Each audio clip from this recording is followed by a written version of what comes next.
Hello दोस्तों, कैसे हो। दोस्तों, आज हम इस वीडियो में आपको बताएंगे कि एनवीएस में ट्रांसफ़र पोस्टिंग कैसे होता है। ठीक है, क्योंकि जितने भी लोग नए ज्वाइन करते हैं उनके मन में यही डाउट रहता है कि क्या उनको पोस्टिंग होम स्टेट में मिल सकती है या नहीं, उनके होम डिस्ट्रिक्ट में मिल सकती है या नहीं, क्या उनको हमेशा मतलब अदर दूर दूर ही रहना पड़ेगा, घर के पास नहीं जा सकते। ठीक है, और अगर घर के पास जा सकते हैं तो ज्वाइनिंग के कितने दिन के बाद आप अपने होम स्टेट या होम डिस्ट्रिक्ट में ले सकते हैं। ठीक है, और ट्रांसफ़र के क्या नियम हैं, ठीक है ना, जितने तरह के नियम हैं आपको पूरा ब्रीफ में आपको बताएंगे। क्योंकि मैंने पहले एक वीडियो बनाया था, वो लेंदी भी हो गया था और उसमें जो इम्पोर्टेंट पॉइंट थे वो तो मैंने बताया ही था, लेकिन बहुत सारा अननेसेसरी पॉइंट भी बता दिया था। क्योंकि बहुत सारे ऐसे पॉइंट होते हैं कि वो पॉइंट तो आप बाद में जान सकते हैं, ठीक ना, वो अभी आपके लिए इम्पोर्टेंट नहीं है। तो जो इम्पोर्टेंट पॉइंट है आपको वो बताऊंगा। अब इस वीडियो को देखने के बाद आपको ट्रांसफ़र से रिलेटेड जितने भी तरह के डाउट हैं सभी डाउट क्लियर हो जाएंगे। क्योंकि मैं भी इस डिपार्टमेंट में जब नया नया आया था तो मुझे कुछ जो नियम पता था, बाद में पता चला कि वो नियम गलत था। ठीक है ना, मतलब कि एक्चुअल में वो नियम था ही नहीं।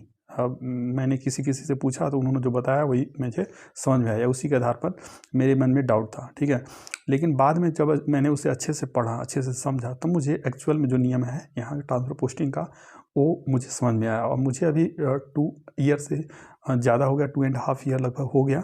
तो मुझे पूरा डिटेल में लगभग नियम पता चल चुका है। क्योंकि अभी तक मैंने 2 बार ट्रांसफ़र पोस्टिंग के लिए अप्लाई भी किया, मेरा नहीं हुआ। ठीक ना, तो उस कितने साल में होता है ये सारे आपको बताएंगे। ठीक है, तो चलिए वीडियो स्टार्ट करते हैं।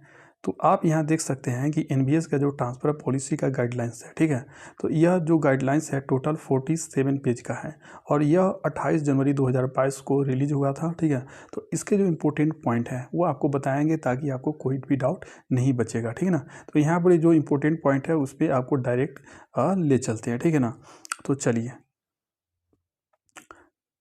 पहले जो इम्पोर्टेंट पॉइंट है वही आपको बताएंगे, क्योंकि पूरा बताएंगे तो आपको बहुत ज़्यादा टाइम लगेगा। तो सबसे पहले यहाँ देख सकते हैं eligibility criteria for seeking transfer. तो यहाँ पर ये कितने साल के बाद अब एलिजिबल हो जाएंगे ट्रांसफ़र के लिए। तो इसमें यहाँ पर आप देख सकते हैं एक इम्पोर्टेंट पॉइंट ब्रैकेट में लिखा है नॉर्मल या नॉन प्रायोरिटी कैटेगरी। तो यह उसके लिए ये बताया गया है कि नॉर्मल मतलब कितने साल के बाद एलिजिबल हो जाएंगे अगर आपके पास कोई प्रायोरिटी कैटेगरी नहीं है। जिससे प्रायोरिटी कैटेगरी मतलब कि होगा स्पाउस केस, अगर आपके हस्बैंड या वाइफ कहीं जॉब में है तो उनको प्रायोरिटी मिलती है। उसी तरह से कोई विडो है लेडी तो उनको भी प्रायोरिटी मिलती है। कोई अनमैरिड गर्ल है तो उनको भी प्रायोरिटी मिलती है। ड्यू फॉर रिटायरमेंट है तो इस तरह के केस में प्रायोरिटी मिलती है। मेडिकल ग्राउंड पे प्रायोरिटी मिलती है। ठीक है ना, तो अगर आपके पास इनमें से कोई भी ग्राउंड नहीं है तो उस केस में आपके मान लेते हैं आपके पास इनमें से कोई भी प्रायोरिटी कैटेगरी नहीं है आपके पास, फिर भी आप कितने साल के बाद आप ट्रांसफ़र ले सकते हैं। तो यहाँ पर ये सभी पोस्ट भी लिखा हुआ है, टेन्योर भी लिखा हुआ है कि कितने साल के बाद आप ट्रांसफ़र ले सकते हैं। ठीक है ना, eligibility criteria for seeking transfer. तो जो प्रिंसिपल हैं, वाइस प्रिंसिपल है एंड ओएस, 3 पोस्ट आप देख सकते हैं जेएनबी का, principal, vice principal and office superintendent. इनका 5 साल टेन्योर हो जाएगा। जिस स्टेशन पर वो पोस्टिंग है तो वहाँ 5 साल टेन्योर हो जाएगा, उसके बाद ही ये पोस्टिंग ले सकते हैं। ठीक है, एक हार्ड एरिया वाला होता है तो वहाँ पर वो भी प्रायोरिटी कैटेगरी ही आ गया। ठीक है ना, हार्ड एरिया वाला उसको मैं अलग से बताऊँगा। ठीक है ना, तो यहाँ पर मान लेते हैं कि वो प्लेन एरिया में है और उनके पास कोई प्रायोरिटी कैटेगरी नहीं है तो उस केस में principal, vice principal and office superintendent है, उनको 5 साल अगर एक स्टेशन पर हो जाता है उसके बाद वो ट्रांसफ़र ले सकते हैं। ठीक है, अगर बात किया जाए कि बाकी पोस्ट जैसे पीजीटी, टीजीटी, ठीक ना, जितने पोस्ट ग्रेजुएट टीचर होते हैं और टीजीटी 10 ग्रेजुएट टीचर होते हैं, उसके अलावा जो मिसलेनियस कैटेगरी के टीचर होते हैं जैसे म्यूजिक टीचर, आर्ट टीचर, उसके अलावा स्टाफ नर्स, ठीक ना, उसके अलावा catering assistant, senior secretariat assistant and junior secretariat assistant यानी एसएसए एंड जेएसए। ठीक है ना, जो जेएसए का आपने फॉर्म भरा होगा। ठीक है, तो इनका है कि अगर आपके पास 7 ईयर आपका हो गया, ठीक है, 7 ईयर अगर प्रेजेंट स्टेशन पर हो गया, ठीक है, तभी आपका ट्रांसफ़र हो जाएगा। अगर आपका कोई प्रायोरिटी कैटेगरी नहीं है और आप प्लेन एरिया के स्टेशन पर हैं, ठीक है ना, हार्ड एरिया के स्टेशन पर नहीं है, प्लेन एरिया के स्टेशन पर है, आपके पास कोई प्रायोरिटी कैटेगरी भी नहीं है, तब आपका 7 साल अगर हो जाएगा कंप्लीट, उसके बाद ही ट्रांसफ़र हो पाएगा। ठीक है, एक ये है। और अगला है कि जैसे teaching staff recruited under special recruitment drive. अगर आपने देखा हो कि पिछले बार रिक्रूटमेंट हुआ था टीचिंग स्टाफ का तो उसमें स्पेशल रिक्रूटमेंट ड्राइव का था। उसमें लिखा हुआ था कि नॉर्थ ईस्ट एंड जो लद्दाख, वगैरह के लिए था। तो वहाँ पर ही जो नोटिफिकेशन में मेंशन था टाइम पीरियड, तो उसके कंप्लीट होने के बाद ही आपका ट्रांसफ़र हो पाएगा, ठीक है ना। उसके अलावा बात किया जाए कि ड्राइवर हो गया, इलेक्ट्रीशियन कम प्लम्बर हो गया, लैब अटेंडेंट हो गए, कुक हो गया, मेस हेल्पर हो गए, चौकीदार हो गए, चौकीदार कम स्वीपर हो गए। ये जो पोस्ट हैं इनके लिए कोई मैंडेटरी पीरियड नहीं है, लेकिन 2 साल लॉक इन पीरियड सभी पोस्ट के लिए है। तो इनका भी अगर 2 साल कंप्लीट हो जाएगा, अगर कम से कम 2 साल कंप्लीट हो जाएगा, तो इसके बाद ये ट्रांसफ़र ले सकते हैं। अब यहाँ बात हो सकता है कि जो इलेक्ट्रीशियन कम प्लम्बर हैं, ठीक ना, तो ईसीपी का आपने देखा होगा और जो कुक है, ये दोनों का लेवल 2 होता है और जेएसए का भी लेवल 2 होता है। तो आप यहाँ देख सकते हैं कि जो इलेक्ट्रीशियन कम प्लम्बर हैं और जो कुक है, इनका भी लेवल 2 है और जेएसए का भी लेवल 2 है, लेकिन फिर भी इनका जो ट्रांसफ़र 2 साल के बाद अलाउ कर रहा है, ठीक है, लेकिन जेएसए का अलाउ नहीं कर रहा है, ठीक है ना। तो एक ये इंपॉर्टेंट बात है, आप इसे ध्यान रखिएगा, ठीक है। अब जो अगला बात बताते हैं कि eligibility criteria for seeking transfer priority category. अगर आपके पास कोई प्रायोरिटी कैटेगरी है, जैसे कि आप फिजिकली हैंडीकैप्ड है या सीरियस एलिमेंट है, ठीक है ना, कोई बीमारी वगैरह है, ठीक है ना, तो उस केस में, या स्पाउस कैटेगरी है, ठीक है, या बाकी जैसे आपका है कि सिंगल लेडी है, तो सिंगल लेडी में जो विडो लेडी रहती है ना, विधवा, वो आ जाते हैं। उसके अलावा अनमैरिड लेडी आ जाते हैं, डाइवोर्सी लेडी आ जाते हैं, जो डाइवोर्स हो चुका है, तो वो सारे आ जाते हैं। तो उनके लिए क्या है वो भी आपको बताएंगे कि अगर आपके पास इनमें से कोई आप हैं जो भी प्रायोरिटी कैटेगरी बताया, तो उस केस में आपका कितने साल के बाद आपका ट्रांसफ़र ले सकते हैं। तो यहाँ पे आप देख सकते हैं, अगर आप फिजिकली हैंडीकैप्ड हैं, अगर फिजिकली हैंडीकैप्ड अगर आप हैं, तो जितने भी कार्ड हैं, किसी भी पोस्ट पर आप हो, ठीक है ना, पोस्ट मैटर नहीं है कि आप किसी भी पोस्ट पर हैं, अगर आप फिजिकली हैंडीकैप्ड हैं, तो आप मैंडेटरी टेन्योर 2 साल अगर आपका हो जाता है, तो उसके बाद आप ट्रांसफ़र ले सकते हैं ना, 2 ईयर एट प्रेजेंट स्टेशन, ठीक ना। अगर आपके पास कोई सीरियस एलिमेंट है, अगर आपको कोई बीमारी वगैरह है, तो सीरियस एलिमेंट है, तो जो सीरियस एलिमेंट इसमें मेंशन है, उनमें से कोई वगैरह होगा तभी, ठीक है ना। तो डिटेल में आपको बाद में बताएंगे, अभी आपको बेसिक बता रहे हैं। तो सीरियस एलिमेंट अगर कोई है, तो अगर आपको प्रेजेंट स्टेशन पर 2 साल कंप्लीट हो गया है, तब आप ले सकते हैं ट्रांसफ़र, ठीक है। उसके अलावा स्पाउस केस, तो स्पाउस केस में अगर एनबीएस में आपका कोई हस्बैंड है, वाइफ जॉब करती है सेंट्रल गवर्नमेंट के किसी दूसरे डिपार्टमेंट में, या स्टेट गवर्नमेंट के डिपार्टमेंट में, या पीएसयू पब्लिक सेक्टर अंडरटेकिंग होता है वहाँ, ठीक है, तो उस केस में भी आप 2 साल के बाद आप ट्रांसफ़र ले सकते हैं। सिंगल लेडी वाला जैसे कि बताया, तो सिंगल लेडी में विडो आ जाएंगे, अनमैरिड लेडी आ जाएंगे, जैसे अनमैरिड गर्ल हो गए, डाइवोर्सी लेडी आ जाए, तो वो भी 2 साल के बाद ट्रांसफ़र ले सकते हैं। और जो ड्यू फॉर रिटायरमेंट, डीएफआर का मतलब होता है ड्यू फॉर रिटायरमेंट, जिसका रिटायरमेंट होने वाला है, ठीक ना, तो इनके लिए है कि no mandatory tenure lock in shall be applicable once transfer is availed under DFR category. तो नो मैंडेटरी टेन्यूर, इनके लिए कोई मैंडेटरी टेन्यूर नहीं है, lock in shall be applicable, लेकिन 2 साल जो लॉक इन पीरियड है वो एप्लीकेबल रहेगा, ठीक है ना। तो 2 साल अगर आपने कोई, मान लेते हैं आपका कहीं पोस्टिंग हो गया है, अगर आप ड्यू फॉर रिटायरमेंट है, आपका रिटायरमेंट होने वाला है, तो उस केस में अगर आपका 2 साल प्रेजेंट स्टेशन हो गया, तो आप ट्रांसफ़र ले सकते हैं, ठीक है। एक तो ये हो गया। अब बताते हैं आपको जो इंपॉर्टेंट पॉइंट है, ठीक है ना, हार्ड एरिया वगैरह में आपका पोस्टिंग है, तो उस केस में क्या होगा, ठीक है। Eligibility provision for transfer of employee and out of hard, मतलब हार्ड एरिया में अगर जाना चाहते हैं, या हार्ड एरिया से बाहर, मतलब कि कोई प्लेन एरिया में है, तो प्लेन एरिया से अगर आप हार्ड एरिया में जाना चाहते हैं, तब क्या नियम है। अगर हार्ड एरिया में ऑलरेडी हैं, प्लेन एरिया में जाना चाहते हैं, तो उस केस में क्या नियम है। तो यहाँ पर आप देख सकते हैं, हार्ड एरिया, वेरी हार्ड और सेमी हार्ड, 3 तरह के होते हैं, ठीक ना। तो जो वेरी हार्ड है और एक हार्ड है, और जो सेमी हार्ड है उसको भी अब हार्ड बना दिया है, और hard only for transfer purpose, ठीक है। तो इस केस में क्या नियम है, ये पहले आपको बताते हैं। ट्रांसफ़र फ्रॉम नॉर्मल या plain station to very hard, अगर आप प्रेजेंट में प्लेन स्टेशन पर हैं, ठीक है, अगर प्रेजेंट स्टेशन में प्लेन, आपने देखा था ऊपर कि प्लेन स्टेशन से ट्रांसफ़र लेने के 7 साल नियम था, कि प्लेन एरिया स्टेशन से अगर आप ट्रांसफ़र लेना चाहते हैं तो 7 साल है। लेकिन यहाँ पर एक एक्सेप्शन है कि अगर प्लेन स्टेशन से अगर आप वेरी हार्ड में जा रहे हैं, या हार्ड में जा रहे हैं, या सेमी हार्ड में जा रहे हैं, ठीक है ना, तो उस केस में आप 2 साल में जा सकते हैं, ठीक है। प्लेन एरिया से ट्रांसफ़र लेने का वैसे तो नियम 7 साल है, लेकिन एक्सेप्शन है कि अगर आप प्लेन एरिया से वेरी हार्ड या सेमी हार्ड में जा रहे हैं, तब आप 2 साल के बाद ले सकते हैं, ठीक है। अब दूसरा है कि transfer from very hard station, अगर आपका प्रेजेंट में पोस्टिंग वेरी हार्ड स्टेशन में है, अगर आप चाहते हैं वहाँ से जाना प्लेन एरिया में, तब भी आप 2 साल के बाद जा सकते हैं, ठीक है। तीसरा नियम यह है कि अगर ट्रांसफ़र फ्रॉम हार्ड स्टेशन, अगर वेरी हार्ड में आप बहुत ज़्यादा डिफ़िकल्टी वाले स्टेशन जैसे लद्दाख वगैरह आ गया, वो सब आते हैं, और वेरी हार्ड स्टेशन तो हो गया। अब अगर हार्ड स्टेशन में है, अगर आपका पोस्टिंग प्रेजेंट हार्ड स्टेशन में है तब आप 3 साल के बाद ट्रांसफ़र ले सकते हैं। अगर आपका 3 साल के बाद हो गया तो आप ट्रांसफ़र ले सकते हैं। लेकिन एक प्रश्न ये होता है कि अगर हार्ड एरिया में आप कितने साल के बाद ले सकते हैं, ठीक है। तो हार्ड एरिया से हार्ड एरिया अगर लेना है तब भी आपको 3 साल ही लगेगा, ठीक है। हार्ड एरिया से आप प्लेन एरिया में जाएँ या हार्ड एरिया से हार्ड एरिया में जाएँ फिर भी आपको 3 साल ही लगेगा, ठीक है। लेकिन अगर प्लेन एरिया से हार्ड एरिया में आप जा रहे हैं तो आप 2 साल में जा सकते हैं, ठीक है। अब चौथा है कि transfer from semi hard station. अगर सेमी हार्ड स्टेशन है तो सेमी हार्ड स्टेशन से अगर आप पोस्टिंग लेना चाहते हैं कहीं दूसरी जगह प्लेन एरिया में, ठीक ना, या हार्ड एरिया में, सेमी हार्ड स्टेशन से आप कहीं भी पोस्टिंग लोगे, बाहर अगर जाना है सेमी हार्ड स्टेशन से तो आपको 4 साल लगेंगे। तो आई होप ये आपको पता चल गया होगा। अगर आपको ये नहीं समझ में आया कि प्लेन एरिया कौन से है, हार्ड एरिया कौन से हैं, सेमी हार्ड स्टेशन कौन से हैं, तो यहाँ पर जो भी hard, very hard and semi hard का लिस्ट यहाँ दिया हुआ है और उसके छोड़ के बाकी जो एरिया है वो प्लेन एरिया में आएंगे, यानी वो hard, very hard, semi hard में नहीं आएंगे, ठीक है। तो वहाँ पर वो नियम चलेगा। तो आपको लिस्ट भी दिखाएंगे प्लेन एरिया, हार्ड एरिया और सेमी हार्ड वाला, ठीक है, वो भी आपको दिखाएंगे, ठीक है। तो ये तो हो गया। अब यहाँ पर ही एक चीज़ और आपको बताते हैं कि बहुत सारे लोग सोचते हैं कि ठीक है अगर हमने ट्रांसफ़र ले लिया, ठीक है ना, आपको मन की इच्छा के अनुसार जो स्टेशन था जहाँ भी आपके घर के आसपास की जगह पर, अच्छे जगह पर आपको पोस्टिंग मिल गया, तब प्रश्न ये उठता है कि आप जब आपको पोस्टिंग मिल गया तो आप वहाँ पर ही मैक्सिमम कितना दिन रह सकते हैं, ठीक है ना, मैक्सिमम कितना दिन रह सकते हैं जहाँ आपको पोस्टिंग मिला है, ठीक है। तो यहाँ पर ही the eligibility criteria for declaring a post of service या जो सर्विंग एम्प्लॉय उसको डिम्ड वैकेंसी, ठीक है ना, डिम्ड घोषित कर दिया जाएगा। तो कितने साल के बाद, तो जो principal, vice principal and OS हैं तो वो 1 साल पर एक स्टेशन 5 साल तक आप रह सकते हैं। नॉर्मल टेन्यूर है, ठीक है, नॉर्मल टेन्यूर, ठीक है।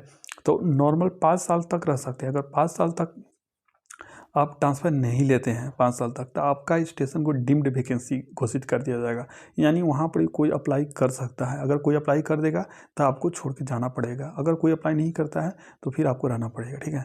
और अगर छोड़ के मतलब कोई अप्लाई कर दिया तो आपको छोड़ना तो पड़ेगा ही, और साथ में नवोदय विद्यालय समिति आपको कहीं भी भेज सकती है, जहाँ भी सीट खाली रहेगा वो अपने हिसाब से भेज सकते हैं, ठीक है। तो इसलिए आपका टेन्योर कंप्लीट हो रहा है तो आप उससे पहले ही ले लें, ठीक है। अब दूसरा है कि जो पीजीटी, टीजीटी, जो पोस्ट ग्रेजुएट टीचर होंगे और टीजीटी, ठीक है, तो ये हो गया। उसके अलावा स्टाफ नर्स हो गया, केटरिंग असिस्टेंट हो गया, जेएसए, एसएसए, तो ये एक स्टेशन पर कितने साल रह सकते हैं, तो 10 साल। अगर एक बार आपको अपनी मनपसंद स्टेशन मिल गया तो आप वहाँ आराम से 10 साल तक रह सकते हैं, ठीक है ना। 10 साल के बाद अगर आप नहीं लेते हैं तो उसको डिम्ड घोषित कर दिया जाएगा, ठीक है।